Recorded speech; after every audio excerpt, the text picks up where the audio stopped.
How's it going, everybody? I'm back with another video. Now listen, I've gotten my schedule pretty much panned out. So, I am doing a radio show with thedogradio.com. It is my school's radio station, and I will be doing that on Wednesdays. So Wednesdays, there will be no uploads, which, hey, it works out pretty fine because I wasn't planning on doing uploads on Wednesdays anyway. So, what my plan is on Mondays, I'm going to have weekend wrap-ups.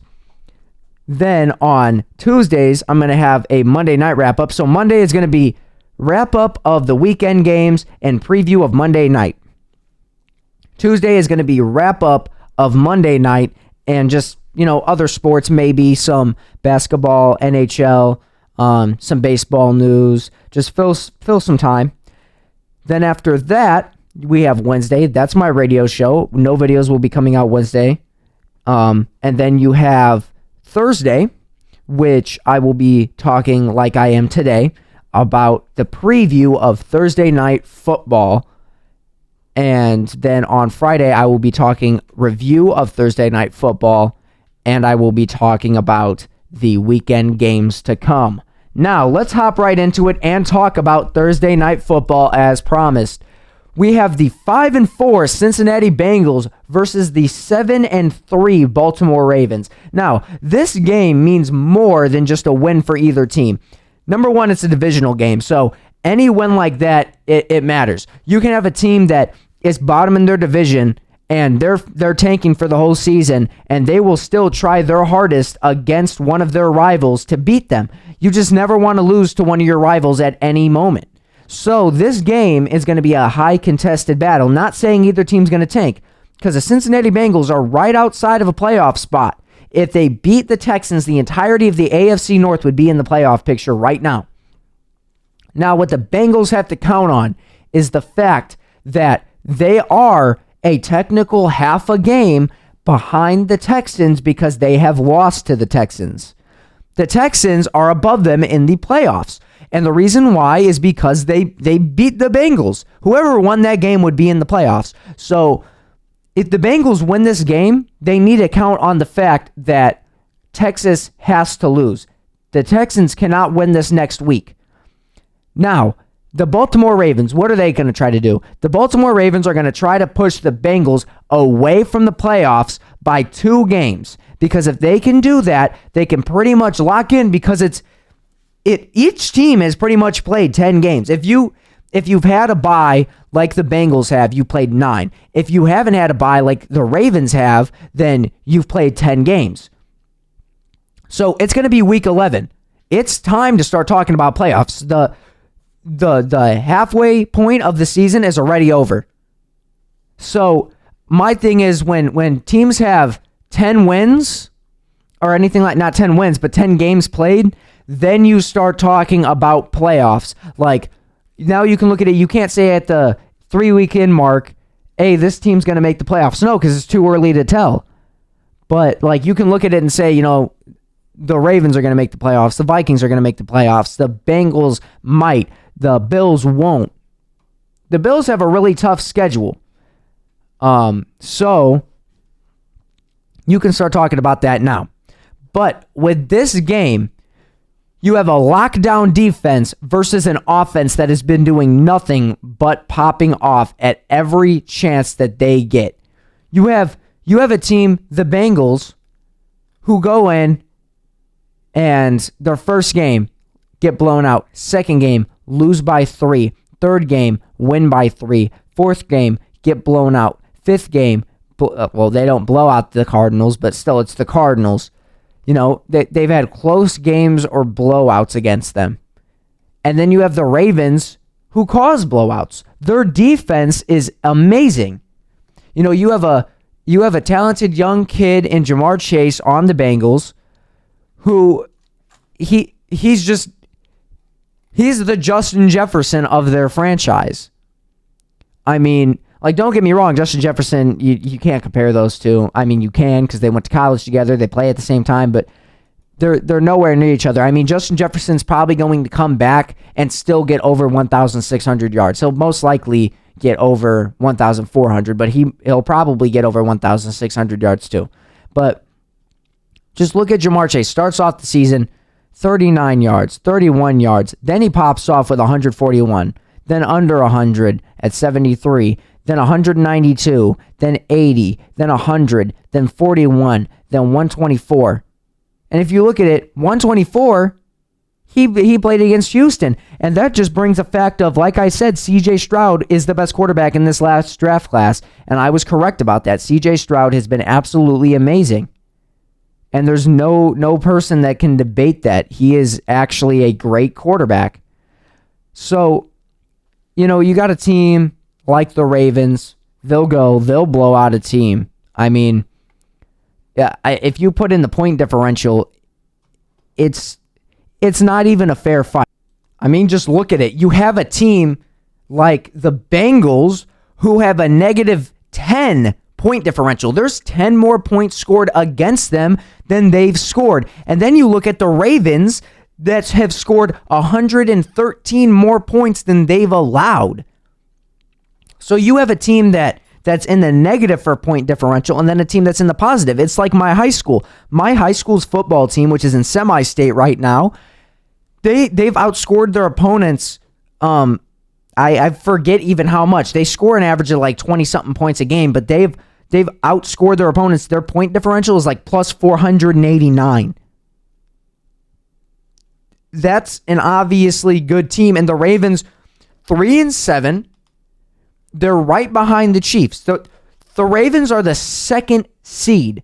If the Chiefs have played one more game, because the Chiefs have only played 9, if the Chiefs play their next game and they would lose it, if they lose this game against the Eagles and the Ravens win, the Ravens are the 1 seed. So it's not even just a divisional game. Like, the Bengals are going to be fighting to stay in this playoff race because they're right outside of it. But the Ravens are trying to push themselves into that number 1 seed. And if they do that, Lamar pretty much locks in another MVP for himself.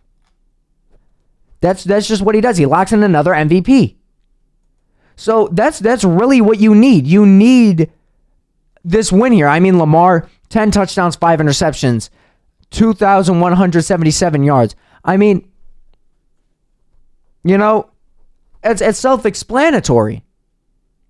Lamar's a good quarterback. Now, do I think that he's a Super Bowl Super Bowl caliber quarterback too, but I don't think that he's MVP. That would have to go to like Tua or somebody like that. If Kirk didn't get injured, it would have gone to Kirk. But Lamar, if he brings the Ravens to the first overall seed, he's most likely going to win MVP, unless it's going to be Patrick Mahomes for what seems to be the 3rd time in 5 years. I just think Lamar would deserve it more. It's like giving Brock Purdy the MVP. No, he's just a caliber in the system that he's coordinated in. Brock Purdy himself is not that great. If you put Brock Purdy in a situation like C.J. Stroud with Nico Collins and Tank Dell, he would not be as good. It's because he has George Kittle, Brandon Ayuk, and Deebo Samuel. Not to mention an amazing line and amazing defense. If you throw 10 interceptions and your defense allows 0 points, if you go 1 for 10, one touchdown for every 10 interceptions, and you throw 10 interceptions and your defense allows 0 points, you win. You win. Did you yourself win? No, because you went 10 for 1. So you didn't win. That's why it's like that. But I feel like in tonight's game, if I got to go into full depth of tonight's game, this is a tough one. This is a toss-up because there's a lot at stake. And there's a lot more at stake for the Bengals than the Ravens. The Ravens, I mean, just look at the Ravens' schedule coming up. The Ravens' schedule coming up is the Bengals tonight.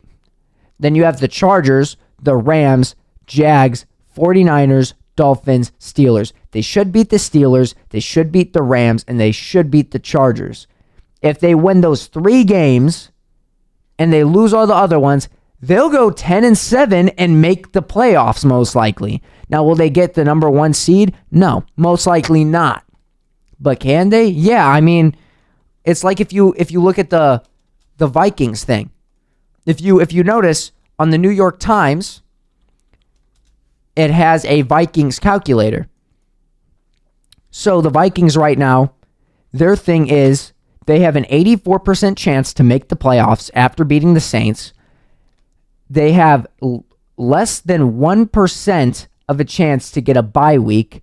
They have a 13% chance to host the wild card, 71% chance of making the wild card, and 16% chance of being out. So let's say they win versus the Broncos, win versus the Bears, win versus the Raiders, lose at Bengals, beat the Lions in Minnesota, beat the Packers, and lose to the Lions on the road.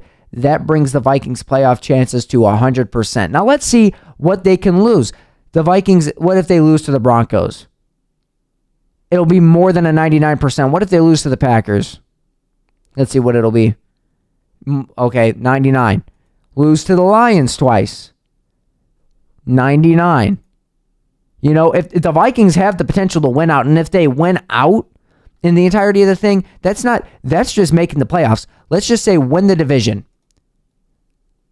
Let's clear the board, the Vikings for the division. Let's say they go in these last 7 games, they go 5-2.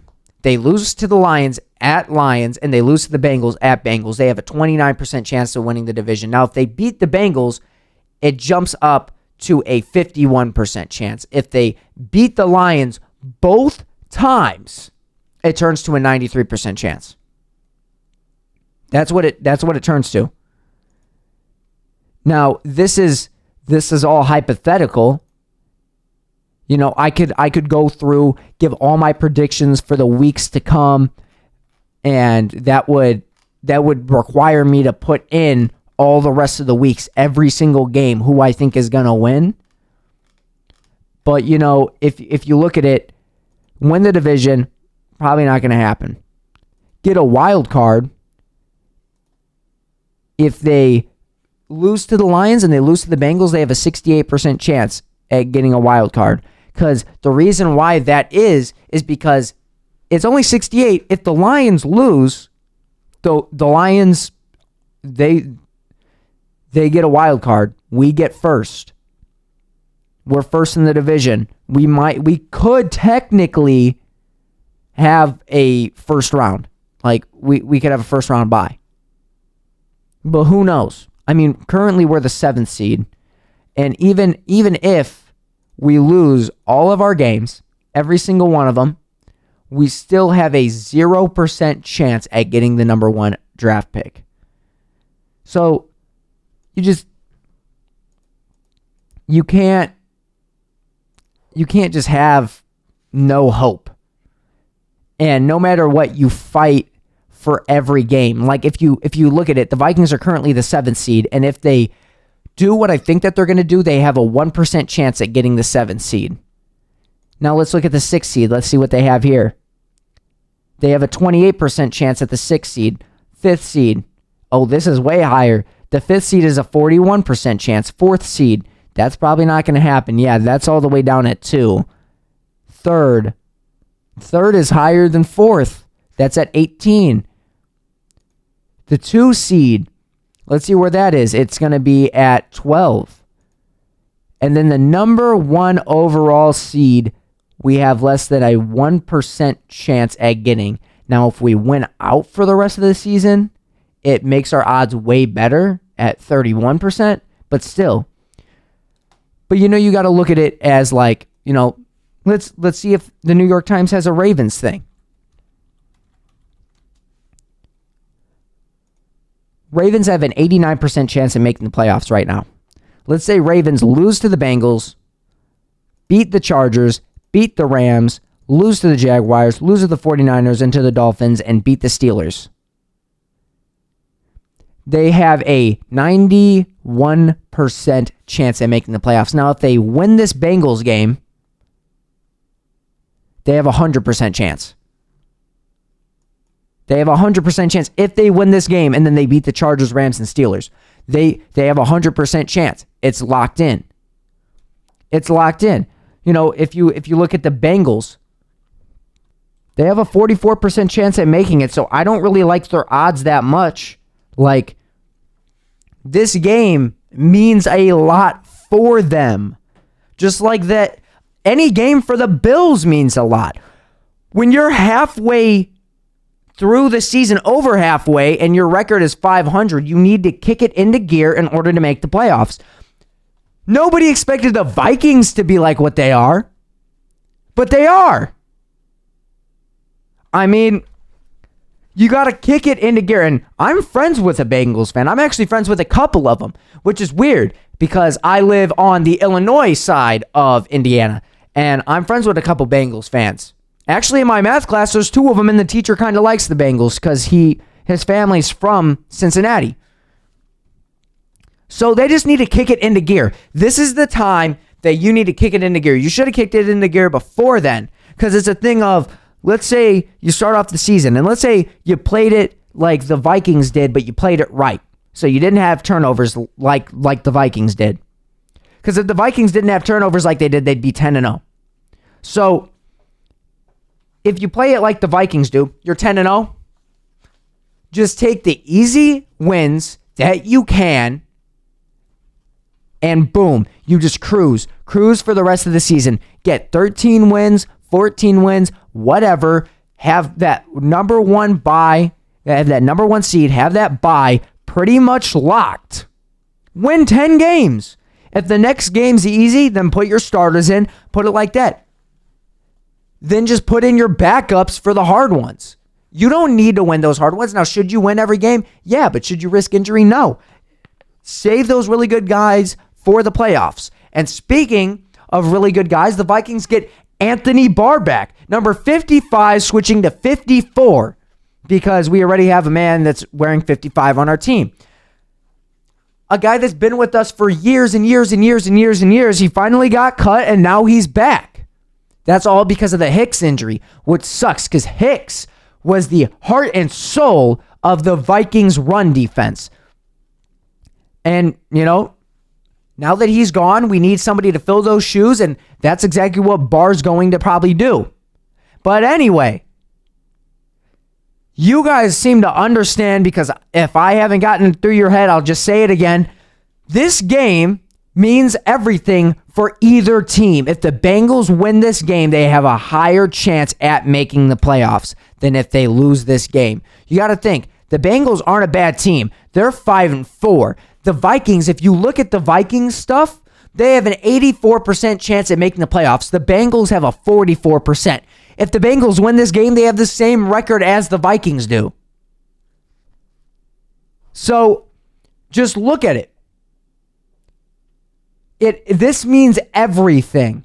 Now, it's also, you got to think, one plays AFC, one plays NFC. The AFC is harder than the NFC to play in. Just look at the AFC North. The AFC North is the best division in football. You can't tell me any otherwise. I mean, you could argue with the fact, no, NFC East is better. No, the AFC North is the best division right now. You have all four teams. If the Bengals would have won in that week versus the Texans, the Bengals would be in the playoff picture. You would have four teams in one division, four teams that are all rivals in 7 spots. If over half of the playoff spots are taken by one division, that either means that the entirety of the conference sucks or that division's really good. And the AFC is not a sucky conference. They don't suck. So, you know, you got to look at it like that. That division is amazing. It's surprising that the Bengals are that low. Now, the Ravens, I thought the Ravens were going to be number one. And on my show, on my actual show at the high school that I'm going to be recording on Wednesdays, by the way, if you want to tune into that, it is at 6 o'clock at night and 11 o'clock at night on thedogradio.com. But it would be better if you use the Dog Radio app, because then you can go back and see every video that I've ever uploaded on there. and just watch it. And the first show has been pretty good because I just sat there and I screamed. So tune into that. I would really appreciate it.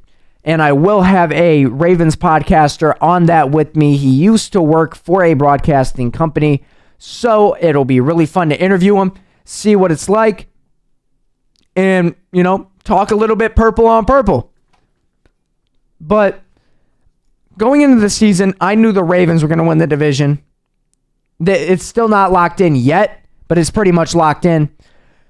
I thought the Steelers were going to be bottom. Now, don't get me wrong. I thought the Steelers are going to go, 9-8, 8-1. They're not going to have a losing record. They never have a losing record. But I thought it was going to go Ravens, Browns, Bengals, Steelers. Now, who's going to go furthest in the playoffs? I thought the Bengals were. Bengals have not been the same Bengals. Bengals and Vikings started off pretty much the same, too. Vikings started off 0-3, then 1-1, and then 5-0. Not 4-0, 5-0. And I went up and I gave a speech in front of my class on Minnesota sports. And I wish I wouldn't have left that part out. I forgot to mention that part. Going 0-3, 1-1, and then 5-0. And 5-0 without your star player. 2-0 without your star player and the quarterback that's been playing at a top level, top 3, even top 1 in the league. I believe that Kirk Cousins was the best quarterback in this year before he got hurt. Best passing yardage through just air. With nobody touching that ball, he had the most passing yards by air, not by run after catch. That belongs to Tua, but by air goes to Kirk because Kirk threads the needle all the time. And the Vikings are planning on extending him by 2 years. Now, the Bengals, like I said, they need this win. The Ravens, they don't need it, but if they get it, they can be the first seed. They can be the 1 seed. They can have first bye. And speaking of bye, let's say bye to football, and let's talk a little bit about NBA. Now, as you guys know, I kind of like the Celtics. I've leaned more towards the Timberwolves, though.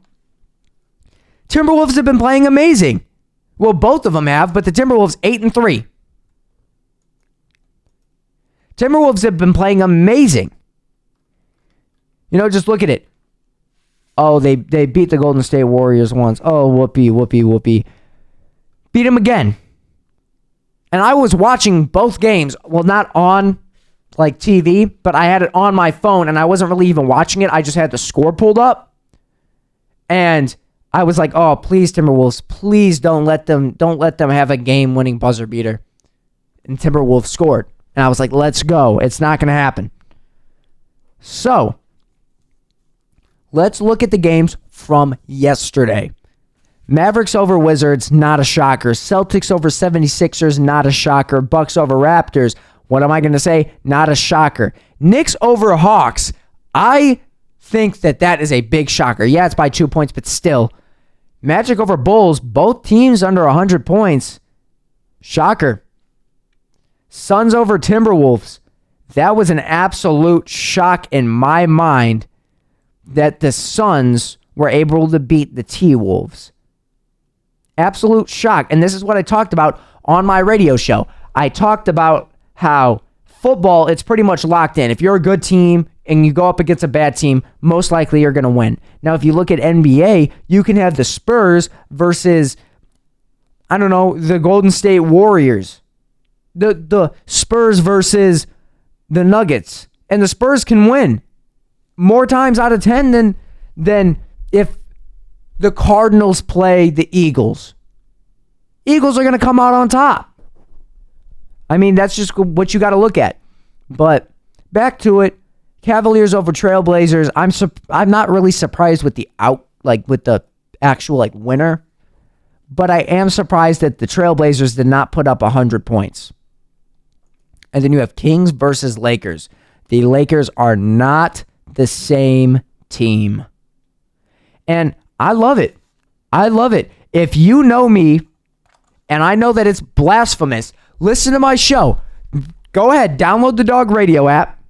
It's literally it's called The Dog Radio. Space in between the and dog and radio. There's a space. It's just the space dog space radio. And go back and listen to my first show. Listen to my intro. I say, LeBron's not even in my top 5. And that's true. LeBron's not in my top 5 all time. But, yeah, is he a great player? Yeah. But he's not in my top 5. And I love it. I love to see LeBron not play that great. I don't like him. LeBron's nothing but a crybaby. I mean, oh, boo-hoo. I hope they don't even make the playoffs. I don't like LeBron. I don't like the Lakers. I mean, just look at the standings. Look at the standings. You have Lakers in 8. Lakers in 8. Now, I'm surprised that the Timberwolves lost to the Suns, and this game meant a lot. Because if the T-Wolves would have won this game, they would have been above the Mavericks, and they would have had the same record as the Nuggets, which they've beaten already. But now they're sitting at 3. And you know what? I like 3. Because 3, you're perfectly fine. You're a top 3 team in the West. Now look at the Celtics in the East, 9-2. They're the 1. They just beat the number 2, 8-3 76ers. That's a lot of numbers there. 9-2, 76ers, 8-3.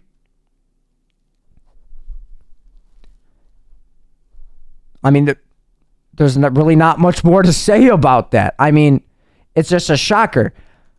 But if you're gonna look at today's games, you know, I'll cover today's games. All right, because tomorrow's games I can cover tomorrow.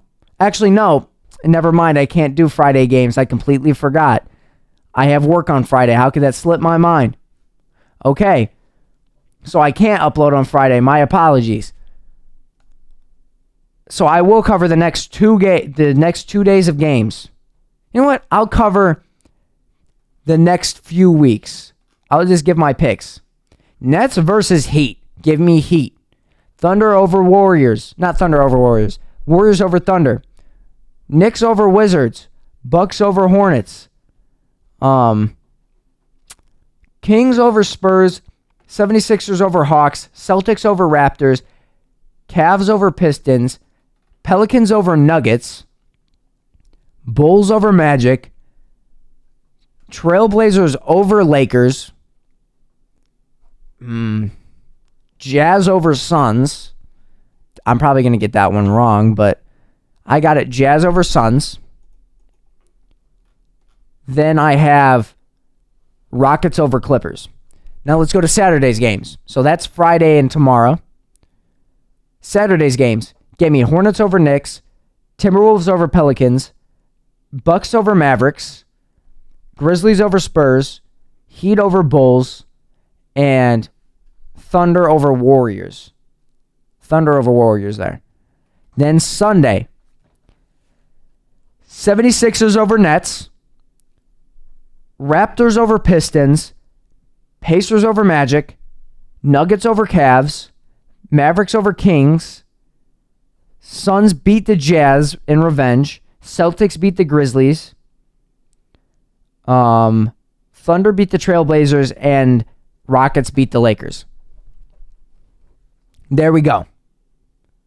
That covers all of the games in this next weekend span. How about that?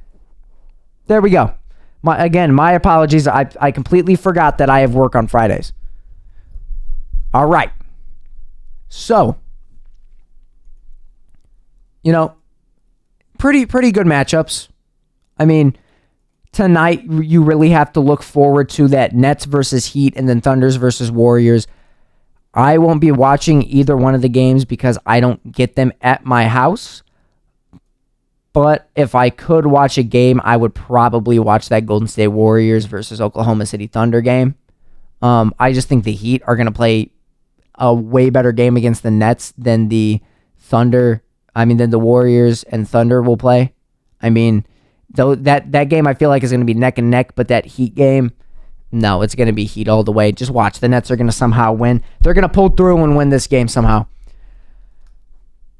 But, I mean, before I just stop talking about it and I forget about it. Let's talk about the Cubs with Craig Counsell coming to Chicago. I'm not a Cubs fan. I am a Twins fan. But in the Chicago area, you gotta like the Cubs. You don't gotta, but I kind of like the Cubs. My grandma likes the Cubs. So, Craig Counsell, and I talk about him on my radio show. Craig Counsell coming into the Cubs. He will bring a lot of energy to the Cubs. The Cubs are going to make the playoffs this next season. I'm calling it. Cubs, it doesn't matter who they have, they're going to get 87 wins. 87. I'm that confident on it. 87 wins for the Cubs. Now, let us talk about hockey. I just wanted to get that off real quick. Flyers over Hurricanes 3-1. Not really a shocker there. Oilers over Krakens in overtime 4-3. Now, the Kraken and the Oilers, neither one of them are great teams, but the Oilers just have not been playing good. And for a shocker, there's a lot of Oilers fans here in Indiana. I don't know why. But Ducks underneath Avalanche. They fall to the Avalanche 8-2. Not a shocker there. The Avalanche are an amazing team. Canucks over Islanders in overtime. 4-3 once more. Not a shocker. It's actually a shocker how close it was because the Canucks are very, very, very good. Now let's look at today's games, tomorrow's games, Saturday and Sunday's games. You know what? No. Because I'm not a big hockey guy. You guys all know that. So I can't give score predictions or anything like that. We have today's games are Red Wings versus Senators, Coyotes versus Blue Jackets, Devils versus Penguins. I'm going to have to keep an eye on that one. My buddy Roderick is a Devils fan, and I used to like the Penguins a little bit. Golden Knights versus Canadiens. My friend Kellen is a Golden Knights fan. Lightning versus Blackhawks. Hopefully Connor Bedard, who popped off in his last game, can score 2 goals again. Like I said on my radio show, you never hear another name of a young kid uttered as much as Bedard. But then you have Canucks versus Flames. Now, like I said, I'm not a big hockey guy, but Canucks are going to win that. Islanders versus Kraken. Give me Islanders. Panthers versus King. Give me Panthers. Blues versus Sharks. Give me Blues. You know what? Screw it. I'm going to give my predictions. Senators over Red Wings. Blue Jackets over Coyotes. Devils over Penguins. Golden Knights over Canadiens. Blackhawks over Lightning. Canucks over Flames. Islanders over Kraken. Panthers over Kings. And Blues over Sharks. Locking it in. Locking it in. And then just cover tomorrow's games really quickly. I have the Maple Leafs beating the Red Wings, the Sabres beating the Jets, and the Panthers beating the Ducks. Now, Saturday and Sunday, I'm not going to touch on those, but pretty good matchups all the way around. Now, if I had to watch anything tonight, I would watch basketball.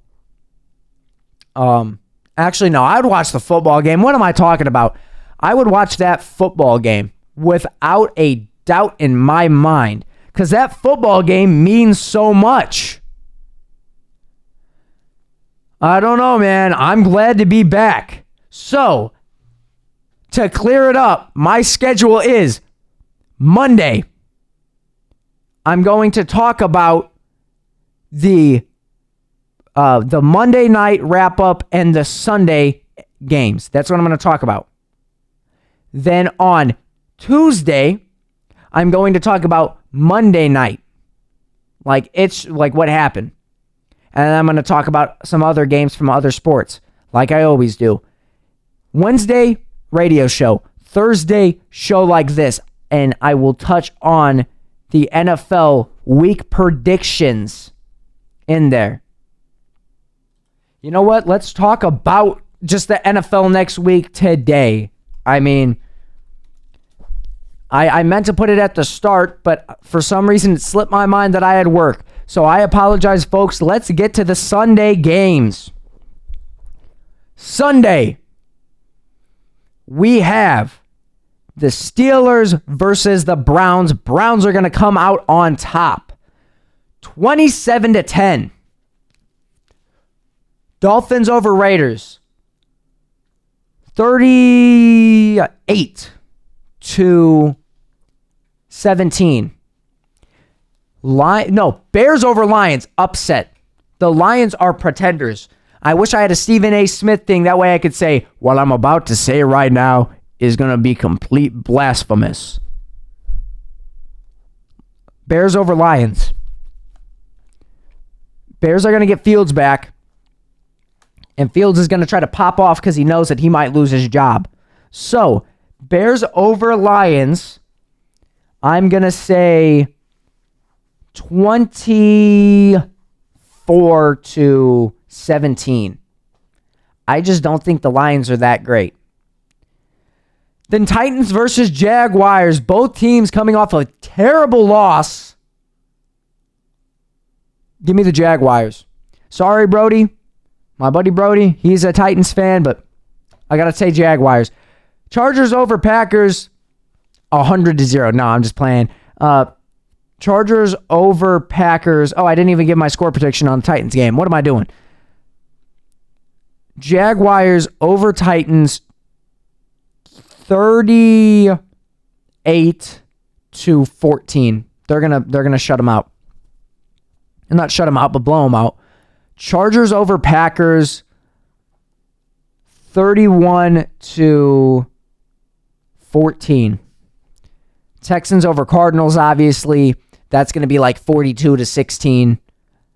Cowboys over Panthers, 40-6. 2 field goals for the Panthers. Commanders over Giants, I'm going to say 24-20. 49ers over the Buccaneers, 27-20. Jets lose to the Bills. Bills are not going to lose both games, unfortunately. I don't really like the Bills like that. Bills are going to win against the Jets, and they are going to score 27 points. I have a lot of 20s in my predictions. No. That's going to be a shootout. 42-35. Just touchdowns. Seahawks over Rams, 17-14. That's going to be a tight game. Vikings versus Broncos. Let me, because I'm covering that last. Thankfully, it is on Sunday Night Football. I didn't even know that. Vikings game on Sunday Night Football. Now let's touch on that Vikings game. Let's get hyped. All right. Vikings versus Broncos. Now let's take in some considerable factors. Justin Jefferson is coming back. Joshua Dobbs is on a 2-0 lead. He's going to actually be situated. The only problem with this is where it's at. It's at Mile High Stadium. So Broncos have home field advantage. But at the same point, the Vikings 5-0. They're 5-0 in the last 5 games. 2-0 with Josh Dobbs. Justin Jefferson's coming back. Now, I don't know. Is Justin Jefferson bad luck for our franchise? We went 1-4 with them, 5-0 without him. Do I think so? No. I just think we limited our turnovers. Our defense has gotten better. But something we have to look at is what I've been saying all season. Start Ty Chandler. And what did Ty Chandler do? Ty Chandler came in and he impressed everybody. Ty Chandler played an absolutely amazing game in this last game. I mean, came in, did he play absolutely amazing? No. But 45 yards on 15 carries, that's 3. That's just a straight 3 yards per carry and a touchdown. He has more touchdowns on the season in one game. It wasn't even his first start. He has more rushing touchdowns than Alexander Madison. Alexander Madison injured. Cam Akers is injured, so we're going to be running that dual running back with with Ty Chandler and with Kene Nwangwu. But you got to look for that. And you got to look at the Vikings receiving core. KJ Osborne could be back, and you guys all know how much I love KJ Osborne. With that 3 wide receiver set, with Joshua Dobbs, and then you have Brandon Powell coming inside the set, hopefully TJ Hawkinson's good. Because if Hawk's not good, that's going to be terrible. I mean, look at the Vikings game. TJ Hawkinson, 11 receptions. The next highest person is Jordan Addison with 4 and Brandon Powell with 4. Brandon Powell, I feel like, is Dobbs' favorite wide receiver. I feel like that. Me personally, I just think that. And then if you look inside the other game, for the receiving, TJ Hawkinson, once again, is the leading receiver in yards and in catches. Dobbs really likes TJ. Now, don't get me wrong. Is Munt a good backup? Oh, yeah. Munt's a great backup. Josh Oliver's not terrible either. But they don't compare to TJ Hawkinson. I mean, I want to see the Vikings practice report. Let me injury report NFL. Okay. So, Titans versus Green Bay. That was a while ago. 2022, no siree. Give me 2023 week 11. I don't know why it goes to 2022. Bengals v Ravens. Let's look at that. T. Higgins is out.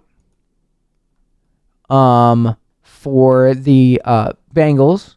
T. Higgins is out. Who else is out? Sam Hubbard and I don't know how to say his name. Andre Losivas. Andre Losivas. If I had a Bengals fan in here right now, he'd probably be shouting that is the incorrect pronunciation. Charlie Jones is questionable. So, just look at that. And then if you look at who's out for the Ravens, you have Trent Simpson and Ronnie Stanley. Marlon Humphrey is doubtful with a calf injury, though. But let's look at that Vikings game. What is the injury report looking like? Let's go with the Broncos first. Marvin Mims was limited in practice. Ben Powers did not participate. Ronnie Perkins, full participation. PJ Locke did not participate. Baron Browning, limited participation. Now look at the Vikings, all banged up. Brian Asamoah, limited in practice. Joshua Dobbs, full participation. I think he hurt his ankle when he slipped and fell on that third down conversion. Caleb Evans did not participate. That's a big hit. But Blackman has been stepping up and playing great corner. Jaron Hall, limited participation. TJ Hawkinson, limited participation. Justin Jefferson, limited. Greg Joseph did not participate. That was for a personal issue. I remember that. Dean Lowry, full participation. Alexander Madison did not participate. Nick Mullins, limited. KJ, full participation. And Chris Reed, full participation. So they can probably get Jefferson back. Justin Jefferson has been running full sprints without any pain, any discomfort. So they should be able to do that and start Jefferson. But hopefully they can start Hawkinson. Hawkinson will... If we start Dobbs, Hawkinson will be considered the best tight end in the league. I mean, there's no doubt in that. I mean, just look. Compare Hawkinson and compare Kelsey. Compare those two. I'm going to look at both of their games and see who's had better games. Let me look. Game log and game log. Okay. Versus New Orleans. TJ Hawkinson had 11 receptions on 15 targets, 134 yards. Travis Kelce faced, let's see, that's his last game. So his last game, 3 receptions for 14 yards on 4 targets. Just compare them. TJ Hawkinson has more receptions and more yards than Kelce does. More receptions on more yards than Kelce does. Now, you got to think the Vikings have played one more game, but still. Like, it's not even debatable. TJ Hockenson is a top tight end inside the league. And if he's playing, we have a legitimate shot at winning. And if we win this game, our playoff chances jump up to like 90%. This means a lot. But Broncos coming off of back-to-back wins versus the Chiefs and versus the Bills. This is going to be a tough game. In total, Vikings are going to win 34-33. Same score as my high school got inside the regional championship. Same record. 34-33, Vikings win. I'm calling it. It's going to be a shootout, and I'm going to be watching it on Sunday night. I'm going to be locked on that screen, and when they say to me on Monday, oh, well, why are you so tired? Oh man, I was up all night. And it's either I'm going to be up all night because I'm happy, or I'm going to be up all night because I'm crying. It's one or the other. One or the other.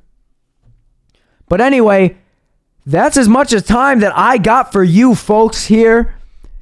I will catch you guys again, hopefully on Monday. I plan on seeing you guys on Monday. So hopefully I'll see you guys on Monday. And yeah, Skol Vikings, go Timberwolves. I guess that's it. Hey,